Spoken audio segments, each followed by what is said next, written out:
سلطان محمود غزنوی کا ایک محبوب مشیر تھا ایاز، اور بادشاہ اس سے بہت سارا پیار کرتا تھا، بہت محبت کرتا تھا۔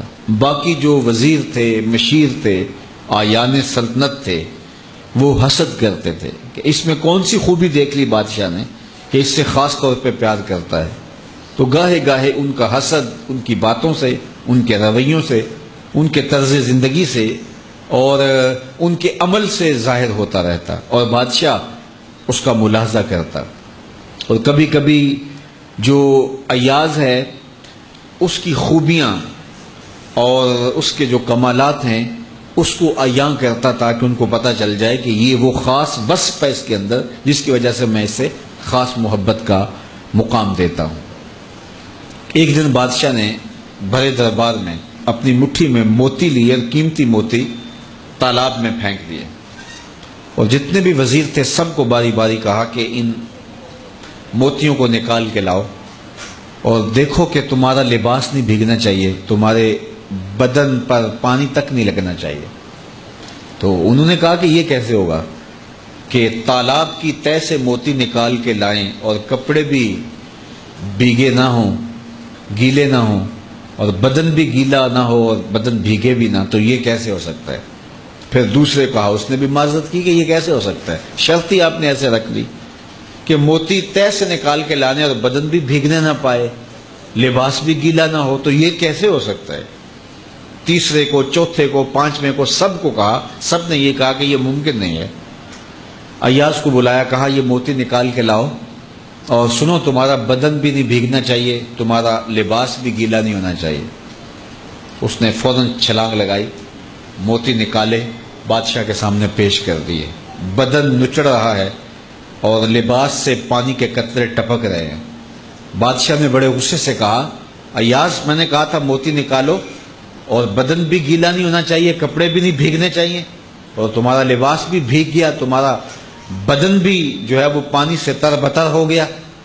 تو ایاز نے کہا، بادشاہ سلامت، آپ نے دو حکم دیے تھے، ایک کہ موتی نکال کے لانا ہے، دوسرا حکم یہ تھا کہ کپڑے نہیں بھیگنے چاہیے۔ میں موتی لا کے پیش کر دیے ہیں، باقی جو کپڑے اور بدن بھیگ گیا ہے اس کی میں معافی چاہتا ہوں۔ کہا یہ خوبی ہے اس کے اندر۔ تو انسان کو نیکی کرنے کا حکم دیا گیا اور نفس رکھا گیا، اندر خواہشات رکھی گئی، آرزویں رکھی گئیں، تو نفس لوامہ وہ ہے کہ جو نیکی کے موتی تو نکال لیتا ہے، اور اگر اس دوران اس سے کوئی بدی ہو جاتی ہے تو ہاتھ جوڑ کے کھڑا ہو جاتا ہے، مالک جو گناہ ہو گیا اس کی میں معافی چاہتا ہوں۔ تو اللہ کہتا ہے مجھے اس نفس لوامہ پہ پیار آتا ہے جو گناہ کرنے کے بعد میرے حضور شرمندگی کا اظہار کرتا ہے۔